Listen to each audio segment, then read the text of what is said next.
Hello, everyone, and welcome to Battery Talk. I'm Aubert, and this is Jeff Bell. Today, we'll be doing our first episode of The Current, covering battery news from May of 2022.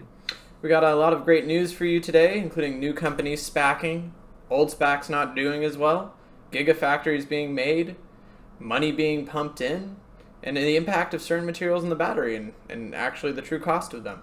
But I think what we'll do is we'll start with the biggest news, Aubert, and I think the big one we want to start with is money. A lot of money. The Biden administration is putting in $2.91 billion to boost production of advanced batteries that are critical to a rapidly growing clean energy industry. Now, there's a little bit of keywords here. They say advanced batteries, but in reality, this is going to be covering everything from battery materials and refining.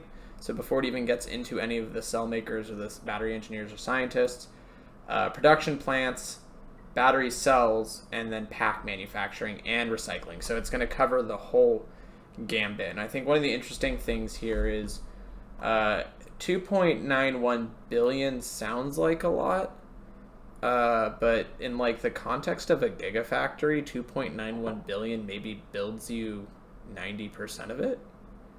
Like in reality, this isn't like, just so everybody knows contextually, like a gigafactory costs several billions of dollars to build. And that is hitting only one specific area of this, which is the manufacturing of cells and potentially packs in that gigafactory.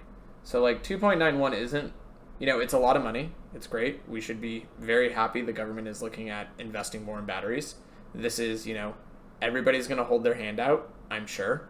But, I don't, actually from my standpoint, now that I keep looking at the number, I'm like, you can't really do too much with that. So it's, I don't know. What's your take on it? I think it's enough to fund a lot of small R&D, but you're right. For the bigger players, $3 billion disappears pretty quickly just building a couple facilities and overhead. Yeah. Very, very high overhead costs. But Jeff, personally, I think the biggest news of May was that you and I just launched Battery Talk this month. But since that's a little biased, I'll go to the next biggest event. Probably the next biggest event, you all agree, is that Amprius just announced a $939 million initial offering SPAC merger, led by Kensington Capital, who are the same people that launched the SPAC for QuantumScape pretty recently. So I think this is really exciting. We covered Amprius in one of our recent Who's Doing It Well talks. And so I'm really excited to see them get this next level of funding and get to take their technology to the next level. We'll see how that goes, but that also brings us to one of our next topics, which is that battery SPACs are not doing so great at the moment. So hopefully Amprius manages to avoid that problem in the next couple of years. Yeah. I think right now is, just economically, if we look at the economy right now is not a great time for, there's a bunch of pullback, right? It used to be a year or two ago, the fountains were raining down cash, and you could have, you should know this, Aubert, you could have a lot of terrible ideas, get a lot of money to do very little. So having said that, though, like if we start looking at it, right, which is I think your key topic is this Eevee SPACs running out of cash. Yeah, so my favorite article this month is I saw that somebody had actually gone through and looked at about 25 different SPACs, mostly around EVs and batteries. And the three that they really highlighted were Electric Last Mile Solutions, Canoe, and Lordstown Motors, all of which launched at fairly high value initially when they went IPO, kind of in the sort of July 2021, December 2020, and actually also January of 2021. And at this point now in May, the three of those have lost 94, 84, and 94% of their total market cap. What's Rivian at right now? Do we even know? Have you even checked on that recently? Like, wasn't Rivian at like 100 something? Let's take a look at that real quick. Actually. Yeah, they're 30. So, like, I'm looking at the article you sent, and it looks like Electric Last Mile peaked at 12 and went down to 0, so they got toasted. But Canoe got obliterated. Yeah, that 94%. They went $22 to $2. And then Lordstown, same story. They peaked at like 30, and then they completely crashed.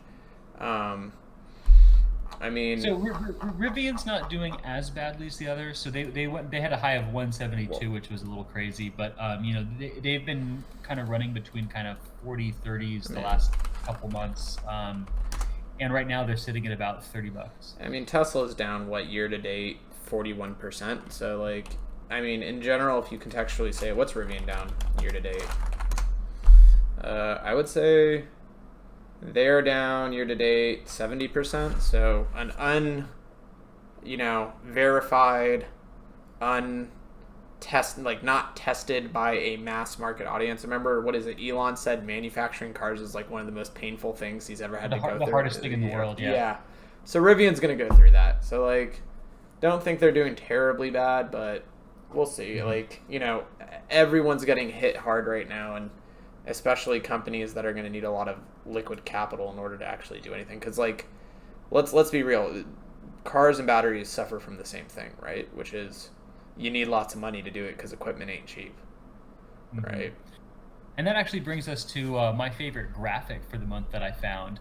So this is an updated thing that you've probably seen over the last couple of years, but basically it's looking at the Tesla market cap versus the market cap of almost all of the other almost all of the other electric vehicle and or battery companies that are competing against them, and then comparing it to revenue. So Tesla market cap $1 trillion. It'll end up somewhere over here in the video, guys. I'm probably going to point at it now, and it will appear magically, and then we will shrink, and then it'll come back. But yeah. But anyway, but then you compare the revenues, and it's $1 trillion market cap for Tesla, 50 billion revenue, $0.9 trillion for everybody else, $1.6 trillion of revenue. So something's out of whack. And to me personally, when I see articles like this, and it's why I found it so interesting, is that I think it was just very overblown, and people were just so excited, the last 2 years with the idea of EVs and environmental.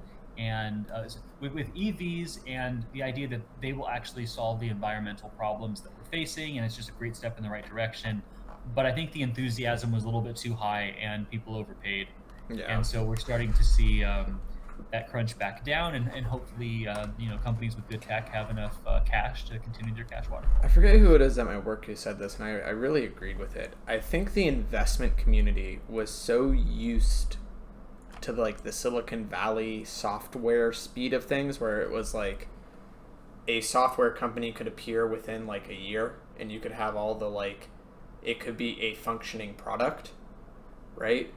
But that doesn't occur for like batteries or cars or a lot of devices. Actually, you can't just like chips, like the processor in your computer takes several years. Like, the stuff we have on our computers are probably like a 2-year lag from the stuff they're working on right now.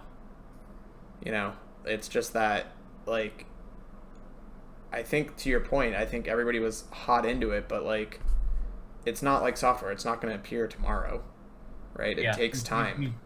You can't stick a bunch of software coders in a room for a year and spit out a functional program the way that you have to do it with battery engineers in a lab, hoping that you spit out a fully commercializable cell. Yeah, like very different. Not only that, the understanding is different, right? Like, they're asking us to, I mean, the US did itself, and this is why you see the government, actually, back to our previous topic, actually putting so much money towards this and so much emphasis, is we hit nickel metal hydride, and we were ahead of everyone. We did nickel metal hydride, and then all of a sudden we go, this is good enough, and we never pursued lithium-ion. And Japan, Korea, they all took over, and then suddenly everybody wants a lithium-ion battery, and that becomes the big news, right? So the US is playing a game of catch-up, so they're going to try and pump. They're not going to let anybody important die, let's just put it that way. Yeah, we've seen a lot of bailouts in the last couple decades, so yeah. We'll see. And that actually leads into our next topic, which is this, speaking of like how green it is and how hyped people are that like Tesla's bringing the clean energy future and it's going to do it. It's this topic actually from, I'm bringing it up here, but from Wired on the surprising climate cost of one of the materials in the battery. So for everyone who doesn't know, and I'll give you like a 2-second spiel. The battery is essentially made up of 5 components. It's whatever it is housed in: a cathode, an anode, a separator, and an electrolyte. Those are the 5 things in a battery, and they are very complex in their own right. But this one's specifically talking about what the anode is made out of, which is usually graphite in the batteries in, cell phones, your Tesla or anything else. It's the standard best. But they're talking about the life cycle cost of making graphite. And now I want to couch this because the math behind this gets very complicated very fast. Let's first start with what we define as clean energy. So clean is essentially you don't have any kind of like greenhouse emitting emissions, right? So like you're not pumping CO2. And so a battery by itself may look very green because it's not an active polluter, but the process by which we make those materials, graphite, NMC, electrolytes, they themselves are not exactly the cleanest and most environmentally friendly things. So this is where the math gets complicated, right? So I'm going to paint out a scenario. So like if they're, to be clear, the most of their energy right now is produced by coal and gas and other things, which aren't exactly clean. So, when you're doing these life cycle analysis, you have to be like, what was the input and what did it pollute? Now, it gets more complicated, right? Because then if you're like, hey, we use solar as our input, then you have to do the analysis on what the life cycle cost of the solar that's producing your energy is going into your thing, and it becomes a very convoluted cycle. So, a lot of cost around this, but I think this is one thing that at least I like to rant on, is this thought of like batteries are these super green things. Like, talk to anybody in a battery lab and like you're dealing with some of the most toxic things on the face of the earth. So let's not kid ourselves here. It's definitely better. You're not actively polluting, but the key to this, right? Graphite itself from this article is pretty bad, but the key to this is going to be recycling at the end of the day. Because if we can't do that, then yeah, this is terrible. It's like straight up bad. And the other thing that always touches on is also the actual life cycle of the battery and how many cycles and how many miles the electric vehicle will go before you have to throw it away, put the battery in second life, or recycle it. So, if this is a lot worse than we thought, then we just need longer lasting batteries to be part of the equation. Speaking of longer lasting batteries, so 2 new Giga Factory news for this month. One is American Battery Factory has partnered with Lion Energy and will be producing a couple gigawatt hours of production each year and about 18 gigawatt hours of production over the next 5 years. For a couple different applications. This is exciting for a couple reasons. One, it's a new Gigafactory in the U.S. One, it's a U.S. company, although it is a U.S. company partnering with a Chinese company. It's just kind of exciting to see somebody trying to do that in the U.S. We'll see if it works. And then the other one is Stellantis is going to be building a $2.5 billion EV plant in Indiana. So again, big car company putting in their own battery plant. We'll see how it goes, as opposed to the sort of normal plan, Jeff, which is to pay LG or SK to come build the batteries here for you, or Panasonic, right? Yeah, actually, to like circle back to that, now that like we've done it, right? Like the 2.5 billion that they have to use to make a plant, use that as your comparison to the 2.91 billion the government's giving you. Like, it's not getting you a whole ton. But I actually want to circle back. So American Battery Factory to me is interesting because the way these things go with Aubert and I is we sit down for a week. We basically, like, for the month, we like copy paste into an Excel spreadsheet a bunch of interesting battery articles, et cetera, and then we like sit down and like look at all of this and be like, what do we want to talk about, and then we go from there. And we were going through this, and I remember being like looking at Aubert, and I'm like, who is that? I have never heard of that. So like we did a little digging, and Lion Energy, or is it, yeah, Lion Energy, right? Yeah, Lion Energy. Like, they're a standard, like, tier 3 battery manufacturer. Like, they make packs, they make cells. You'll see them as, like, they're pretty big into, like, the outdoor market, is what I would say.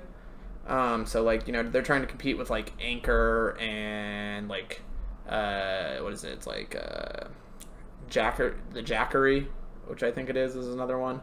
But like I was looking at this American Battery Factory, and I was like, what do they actually do? they're actually a super interesting company because their whole spiel for this whole thing is, well, one, their whole marketing premise, and I think Aubert, we were talking about this, is U.S. made. That is their value proposition. I mean, would you say anything different, Aubert, or no? No, U.S. made, U.S. sourced is the plan, and also actually their plan is to make and install U.S. battery factories, thus American battery factories, right? So it's make their first ones, prove they work, get the sort of stable chemistries working good enough, and then basically ship and sell other factories for other people to make batteries. Yeah, I mean, but it's interesting because this ABF company is more or less just a like project manager who sources people who know how to do things and then puts up, like, they are, in my opinion, a manufacturing building specialist. That's the only way I could like interpret all the stuff on their website, was like, we know how to set up a factory and we'll do it for batteries. We will then figure out who needs to actually get you the like technical people to do things. Like, it was really super interesting, actually. Like, I was going through the article. Also, they dropped, which, by the way, we are going to have another series, I'm dropping it now, called Battery Rants, because as Aubert and I read through these things, there's so many things that we will have 30-minute conversations on just because it pisses us off. And trust me, there's a lot of the rant that's going to go in here, which is this whole topic of LFP and safety. It's just, that's going to get its own special place. Jeff has a few pet peeves. I've got my own, and there's a couple we both agree on. So we'll there'll be some longer ones, and there'll be some shorter ones. So let's circle into this Amprius one, right? They just got this kind of deals into their SPAC. First of all, so the next section is actually, we're going to be going over companies that we've reviewed in our other talks that we do on who's doing it right. So we kind of when we do those, we typically pick companies that we kind of like or think are interesting, and then review them against a couple different metrics, and then we kind of track how they do going forward. So the next section, we're going to be talking about a couple different companies we've reviewed before and kind of their new financial or technology news. Back to you, Jeff. Yeah, so Amprius got $3 million, U.S. military, probably aerospace. So just to clarify, guys, like, aerospace is the bread and butter of a lot of battery chemistries right now. Automotive is terrible. Like, for margins, yeah. For margins, and two, for building a battery. Like, you know, the reality is that aerospace is much easier to build a battery for in terms of like power requirements and life cycle requirements than it is for automotive. Automotive is absolutely terrible, but we unfortunately live in a world where unless you have an automotive person like attached to your hip as a battery company, it's like the measuring stick kind of phenomena. But good for them, they got $3 million. Sila's expanding. I think it's just another pilot line if I read correctly, right? Where do you know? Yeah, actually, they're setting up full-scale production. So Sila's actually setting up a large factory in Washington that they're going to be using to make battery anodes using silicon instead of graphite.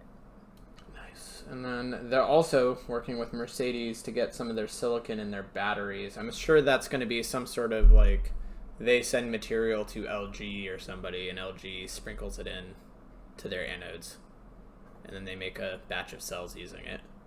Because Mercedes isn't going to make the cells. And I don't know if... This is one of those interesting ones where I don't know if Sila has figured out how to make really good cathodes. And the only people who know how to make really good cathodes are CATL, LG, Panasonic, and Samsung, right? Yeah, there's probably a few others, but yeah, the main point is, you know, Sila is focusing on what they want to be doing, which is silicon and the silicon in the anode, and you know, Mercedes wants to test it in their car, so they'll find somebody who's already doing, you know, batteries for Mercedes, or you know, somebody that wants to take the anode, put it in their battery with a good cathode, and see if it works. Speaking of new batteries coming out, we got Northvolt also here in the news, everybody, for their first battery shipment. This one's going to be exciting. This is always a fun one. When you have a new battery company come out and they give out their first like batch of cells, everybody just wants to understand, like, did they meet what they said they would meet, right? Because like the bar is so high right now for like NMC or NCA or anything that it's just so high. Like I'm really rooting for Northvolt. I actually really like them as a company. I like their strategy. And then also they got a third Gigafactory while we're at it going up here shortly, it looks like. Yeah, they had an announcement where they're going to be actually installing another Gigafactory in, I believe it's Hyde in northern Germany. Oh, this is great. Yeah, I'm sure it's just pretty exciting to see that they're going to be doing that. I mean, I think the EU is investing heavily, similar to how the US is investing heavily. Even Canada is starting to have factories, but they're work with at least some of the tier ones to get factories up and going in Canada to help with supply. And then this one I loved. I just talked to them this week. Talked to Cyrus. It was great. South 8 got 12 million. I like that company. There's not really much else to say here except they got 12 million in funding from a Series A, but I like South 8 Technologies. Yeah, it's really we're really excited and we're really happy for them for that, and hopefully they're able to take that money and get their unique electrolyte in production, or at least pilot production. One of these times we should just like at the future just get like co-hosts here and here and here, just be like, welcome as we talk about your company in the news.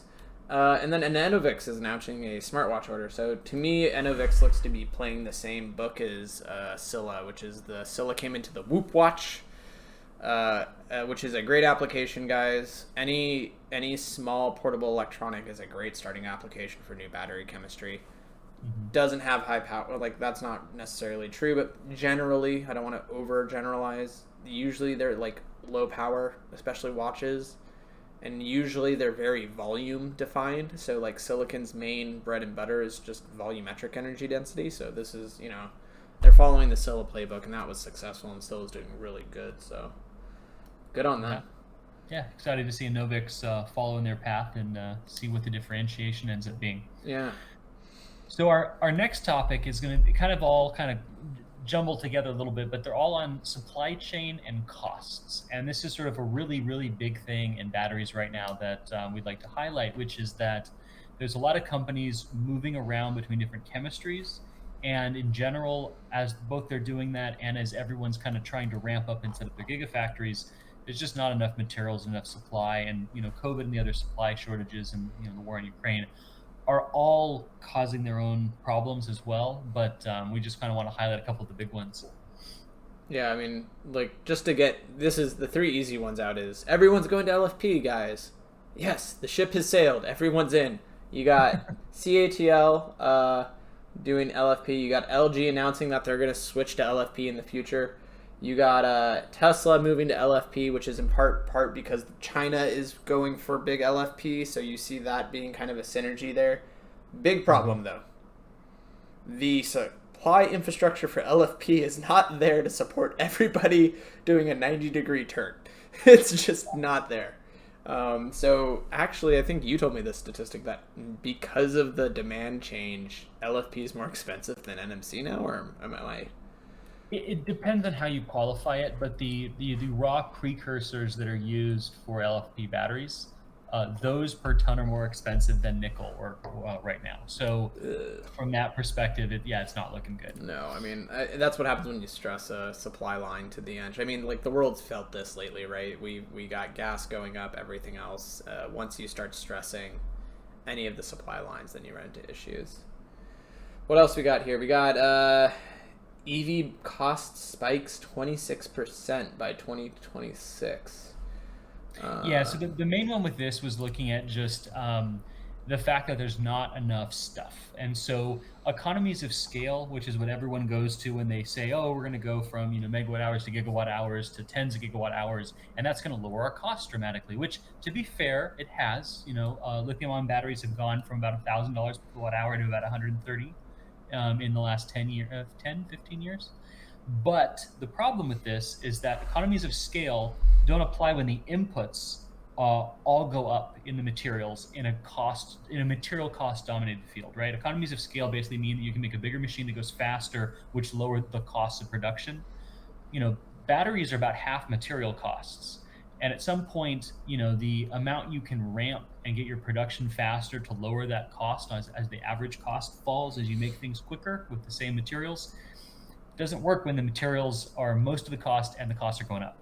So that's kind of a big thing I think a lot of people are going to see in the next 2 years, is that there's going to be a nice little bell curve here as the cost of batteries has gone down from 1,000 to 135, and I think we're about to see it kind of go back up in the short term until people open enough new mines and processing facilities or even recycling facilities to get the raw components back into new batteries. Yeah, and I mean, this kind of leads into the next topic here. So, the Stellantis CEO is warning of supply shortages, which, to be clear here, Stellantis expects a shortage of EV batteries in 2024 to 2025, followed immediately by a lack of raw materials for vehicles by 2027, 2028.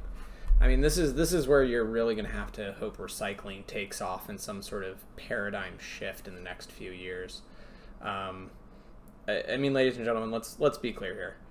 There is not enough lithium in the earth right now to meet the forecasted demand of batteries.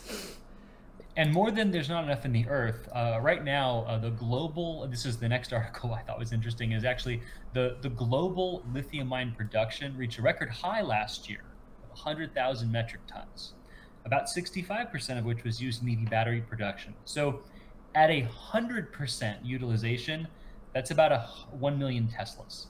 So